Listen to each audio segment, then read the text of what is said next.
Tonight, this is the first Thursday of the month. I always do question and answer. This is my favorite.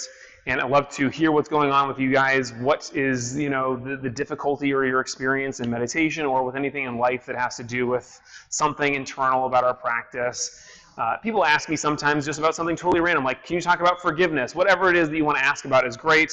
If there's something that's on the top of your head and you want my opinion, I'll give the standard disclaimer, which my Steve always gives, which is the answers that I give to you are not the only answer. They're not even the best answer. And I know this because I'll give you a better answer in a couple of years if you ask me the same question. But this is the best answer that I have for you now. It's not written in stone. It's not the gospel. It's just the best thing that I've got for you tonight. And the questions can be in person. Raise your hand. On Zoom, press the button. You can also type it to me. I know Tanya has a great question that I'd probably just remember most of. And then if you guys are on Instagram, you can type it in the comment section. So I will start with Tanya's question, and I'll do my best. Tanya, give me just a real quick reminder of what it was again.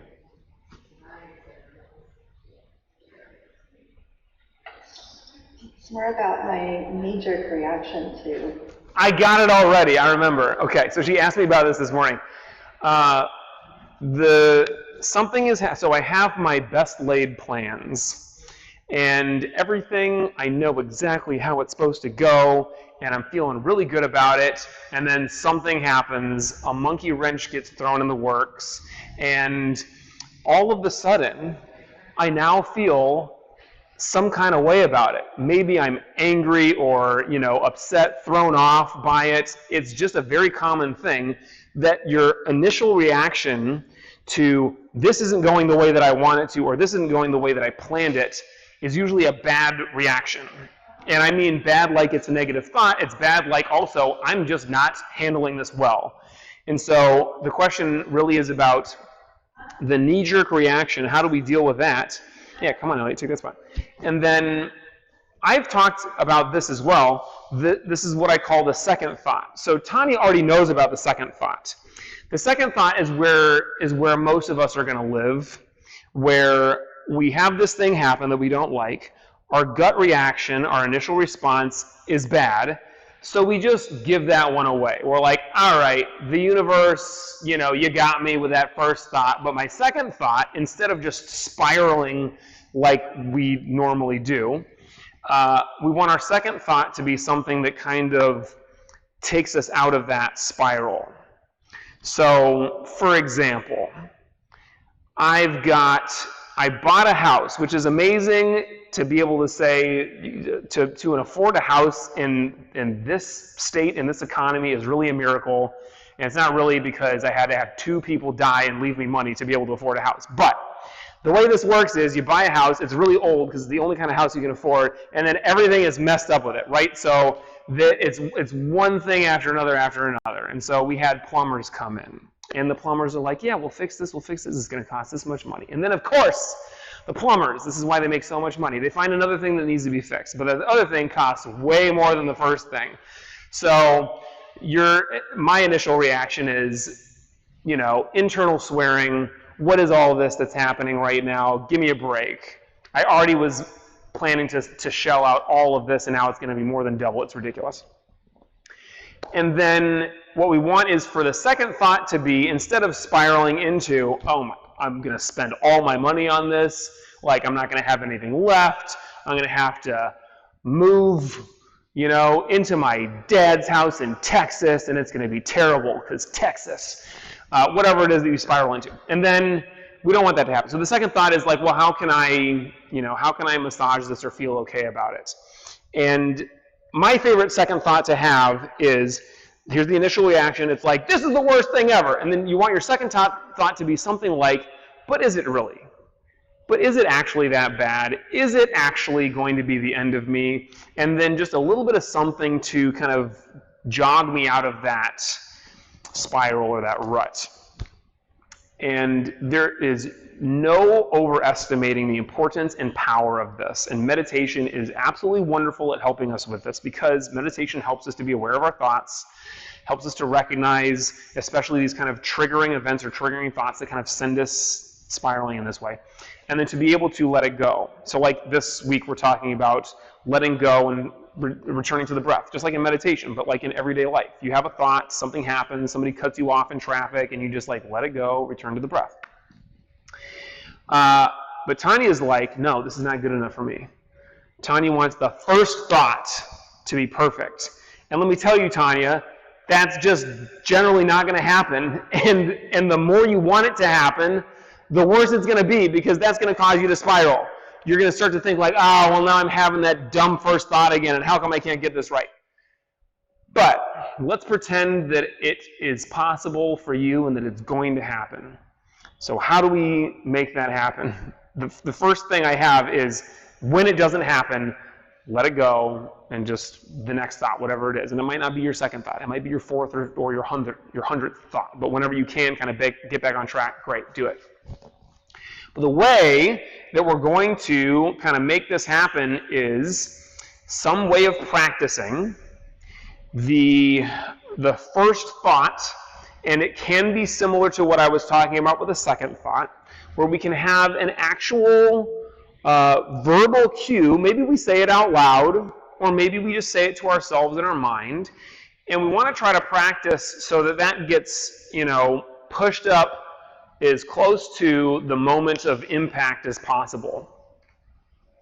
And so one of the issues is it's difficult to practice this because it requires some kind of a event that happens kind of naturally in life that we might not get as often as we need in order to practice to make it really our new response, our new habit. But we can try. So you can have something that you say to yourself. One of the things that I like to say is, that's interesting.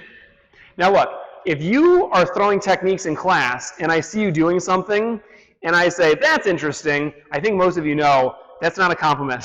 But I am trying to make it a compliment. I'm trying to make it like something that works for you guys to say, I wonder what he means by that. I wonder if I should change it.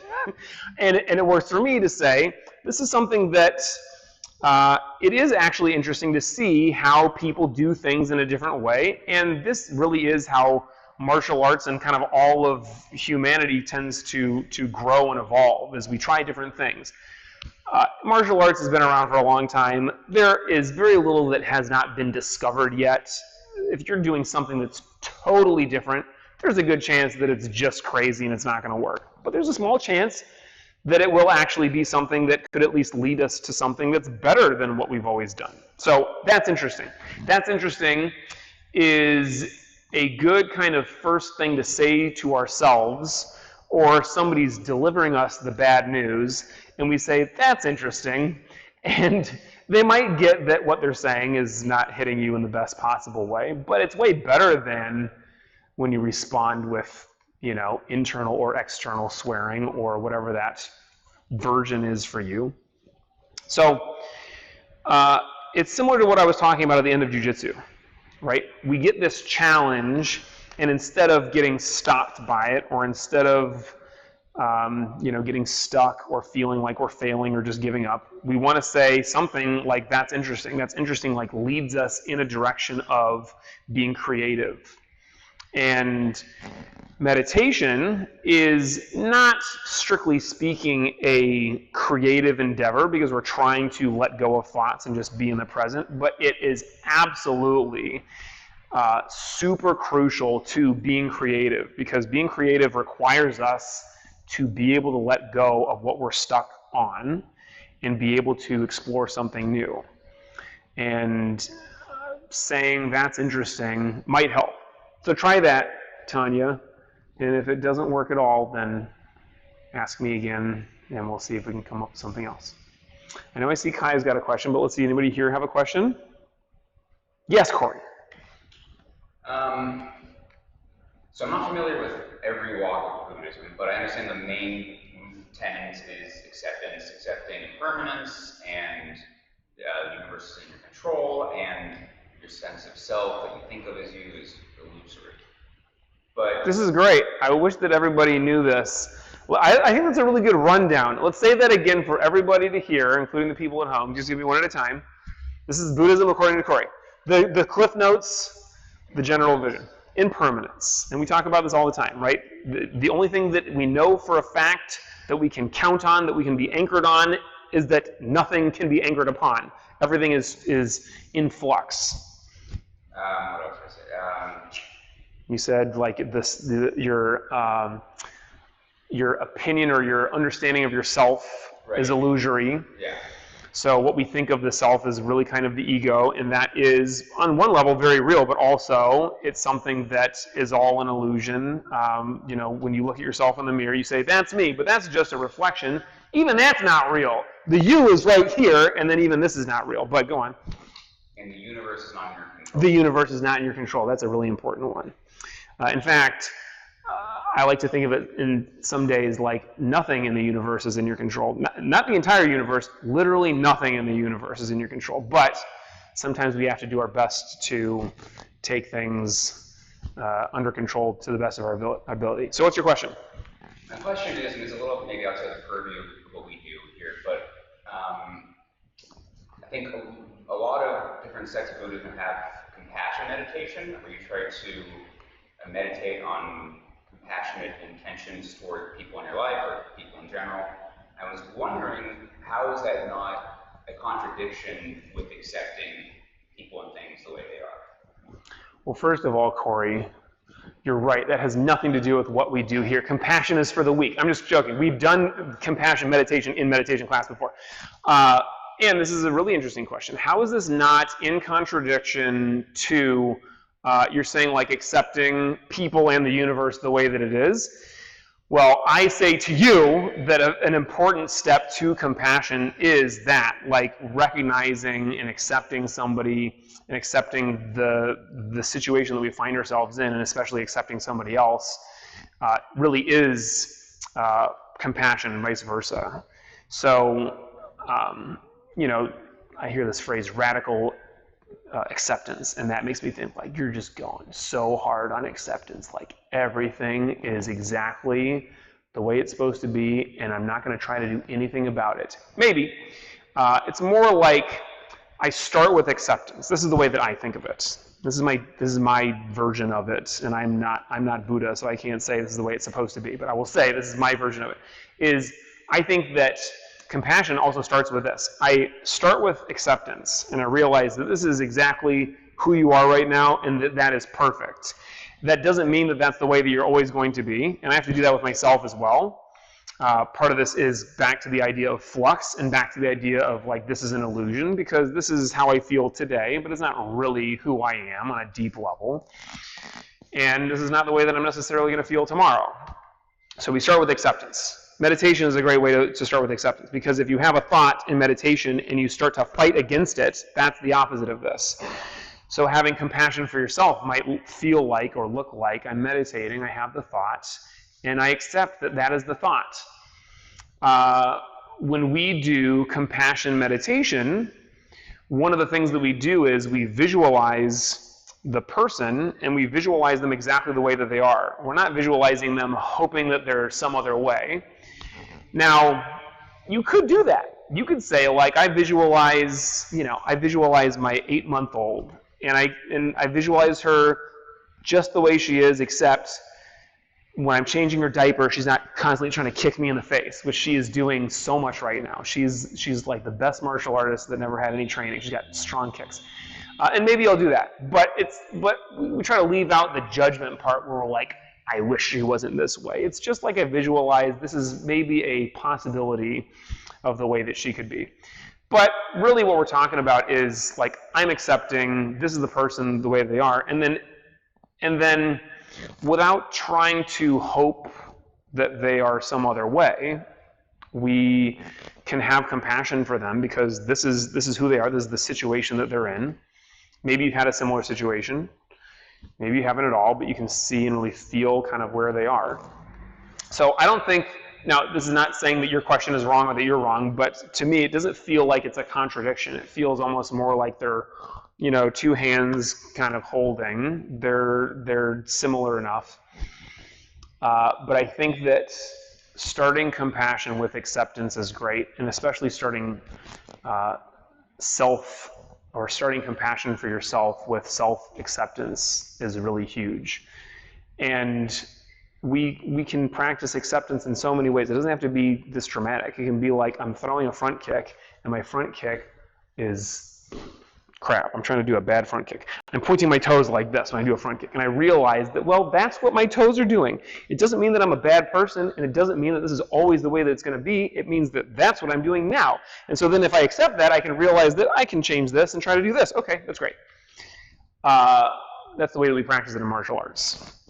Maybe in martial arts it gets a little bit deeper and you're like, oh, I'm really using a lot of tension when I grapple. So I accept that about myself, and then I realize that maybe there's a different way that I can try being, and that is really important. A lot of people think acceptance and they think that means that I don't try to be better. It means that I don't, try to do anything with it. That's just the way that it always is. That might be true. In some things, for sure, if we accept them, we should accept them exactly the way they are, recognizing that they will likely never change, at least in our lifetimes, right?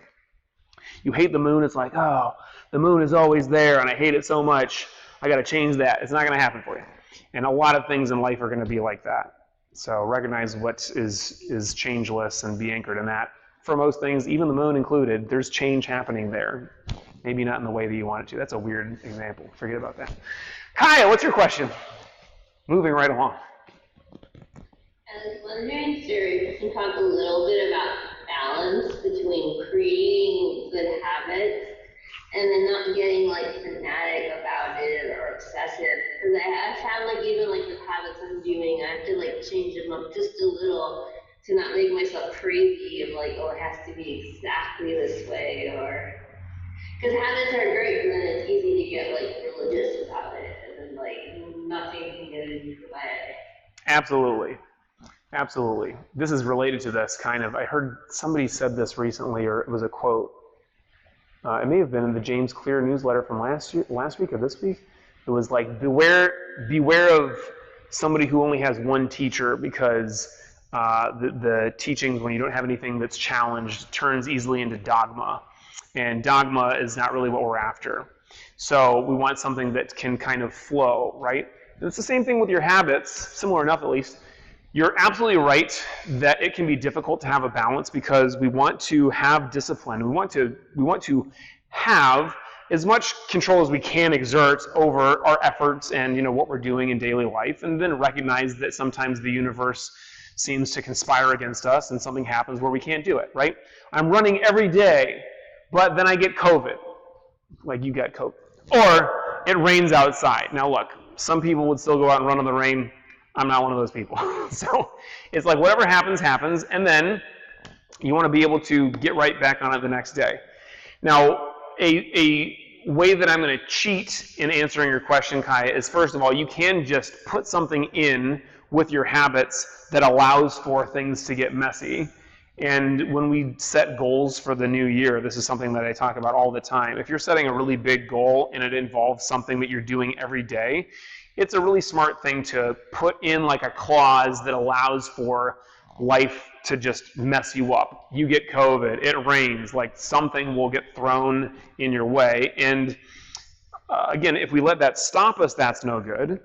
Maybe in the moment you can find a way to be creative and find your way around it. You run on a treadmill instead of running outside, whatever. Or you just realize that it's not happening today, and so then I get right back on it the next day. And if you put something in your habits or in your goals that sounds like that, if I miss a day of meditation, I'll meditate twice as much the next day. You can feel great about that. You can say to yourself, yes, I missed that day. It was a mistake, or I had to miss it, and then now I'm making up for it, and I feel great because I didn't really totally miss, right? I've kind of made up for it. So that can help. Now, I know your question is more let's say that I have my habit, but I'm not sticking to it as well as I would like to have, or the way that I planned to. And this is kind of related to Tanya's question about something gets messed up, and how do I respond in that moment? Sometimes your first response is going to be no good. Again, you missed up. You missed a day, or you messed up. And so the next day you just come right back up to it. That's instead of the second thought, it's the second day. Today is gone. So the next day. And if you can allow yourself some leeway, this can be super powerful, because if you have to do it this exact way, or you just give up on it completely, you're super rigid like that, well, that's just not the way that life in the world works. And you've probably heard this saying that you don't want to be like the rigid tree. If the wind blows strong enough, it's going to uproot you or break you in half. You want to be like the reed that just bends in the wind, and you can kind of flow with whatever is happening, right? People can take that to an extreme, and I think that you and I, Kaya, might kind of be a little bit too reed-like sometimes, where it's like, this happened, okay, well, I'm just going to miss this day, well, then this other thing happened, well, I guess I'm going to miss this day as well. You want to be careful not to just be so floppy that any little breeze just completely knocks you over. But, you have your roots. You're still rooted in what is important to you, and even though you kind of wave this way or wave this way, you keep coming back to what is, as you said, that balance. What is that place that I'm really trying to be? So on some level, it really is just like giving yourself that leeway, being okay with messing up, and then just coming right back to it. Another analogy for that is Ueshiba Sensei, who is the founder of Aikido. This story about him goes, his students were watching him, and Ueshiba does, Aikido is all these like pivots and like all this fancy dynamic movement where it's very easy to get thrown off balance, and people are actually trying to throw you off balance. And they say that he overheard his students talking about him and saying, Ueshiba Sensei is so amazing, his balance is perfect, he never gets knocked off balance. And he heard them, and he slapped him in the face. No, he just said, that's not true. I get off balance all the time, but I just return to balance so quickly that you don't notice it. And this really is what we're trying to do, right? We recognize that we're off balance, and we get right back to it as quickly as possible without getting attached to the losing of balance, or getting attached to like, I have to do it exactly this way. It just is what it is. It's a bump in the road, and then you just continue on the journey. To throw one final analogy at you. I got one more. What is it, Deborah? Okay, Cecil, on past meditation, I don't know if it was a question and answer, but it was a few weeks ago. You mentioned that when you first started meditating, you reached this euphoric state, and you said, I am Buddha. And in that moment, you realized that was an illusion. That's the interpretation I took from it. But I was reading Zen Mind, Beginner's Mind, and it says in here, I know what it is, that everything has Buddha nature. Everything is Buddha nature. There is a difference. If you say everything has Buddha nature, it means Buddha nature is in each existence. So Buddha nature and each existence are different. I'm confused. Yeah, I got it. Look, I'm going to do my best with this. And again, I'm not Buddha. And I'm not, who wrote that? Shunryu Suzuki. I'm not Suzuki either. He's dead, so nobody's Suzuki right now. Or maybe he's in all of us. So I'll clarify first of all what I said, and then I'll thank you so much for that very charitable interpretation of my words, Deborah. So I did say basically what you said in my first meditation, and maybe some of you are meditating for the first time, or at least in the first time in this way tonight. I had a really nice couple of minutes, like 5 minutes of the meditation that I did. And at some point, I just actually was just focusing on the breath. This is the first time, I think, in my entire life that I had just been still and just focused on the breath and didn't have any distractions. Now, it lasted this long, like less than an entire breath. But my reaction to it was that of excitement, like, wow, I'm amazing at meditation. This is the best thing, and I'm the best at it. I am like a Buddha. I'm kind of being sarcastic. I don't know if I actually thought to myself, I'm like Buddha, but I thought, like, I'm all that and a bag of chips. I'm so amazing at this.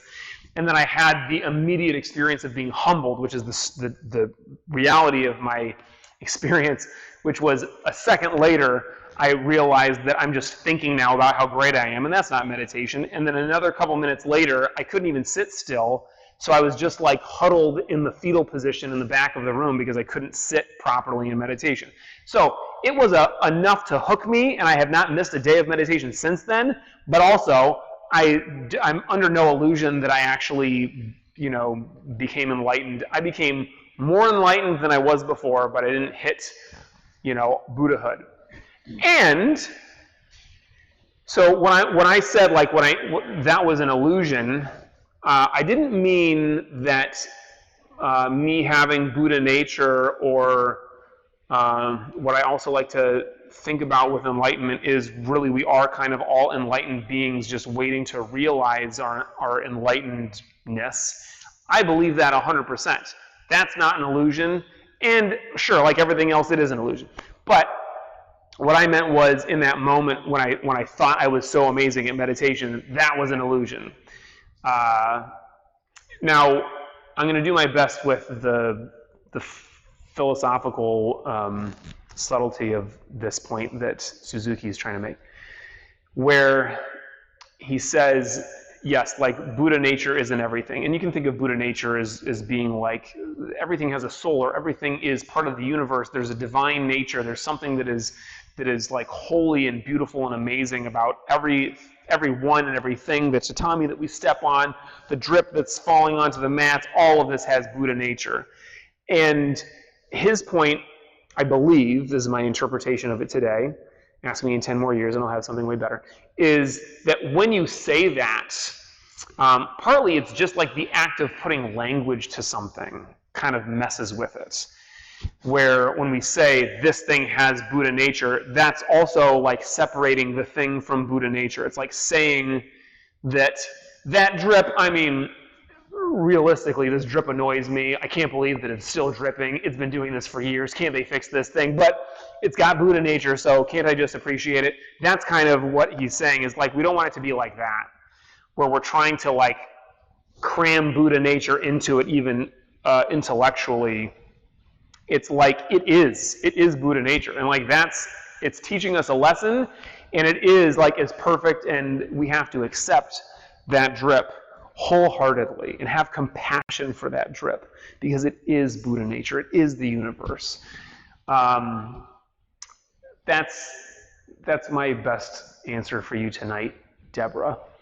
When we try to say that this thing has Buddha nature, it's kind of similar to saying, I'm going to be enlightened, right? Like I'm going to do it someday, and like there's a separation, or even like I have enlightenment, or even when I say like I'm a little bit more enlightened, the other way to look at this is we are already enlightened, we are already one, and everything is exactly the way that it's supposed to be, perfect. Buddha nature, it's not that we have it, it's not that is, we have this little thing inside all of us, it is that we are all that.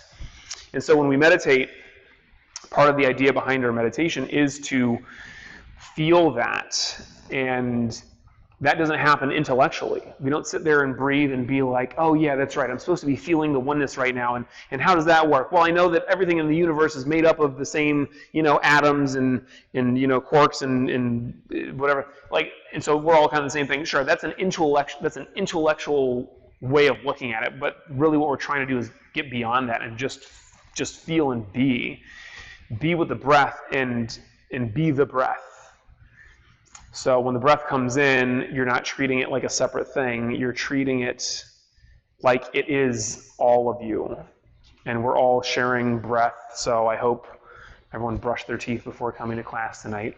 But we are kind of all the same, scientifically, intellectually, but also spiritually, emotionally, and in the deepest sense of it all. Meditation is just an attempt to be with that, to be with the oneness, to be in the present moment where the ego is not there trying to separate us, where we're not trying to think our way through things. We just are here and now, just the purest, most perfect way of experiencing life by just taking that breath and feeling it.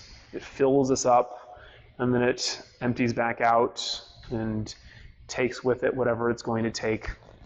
So let's do that now. Sit comfortably. do a quick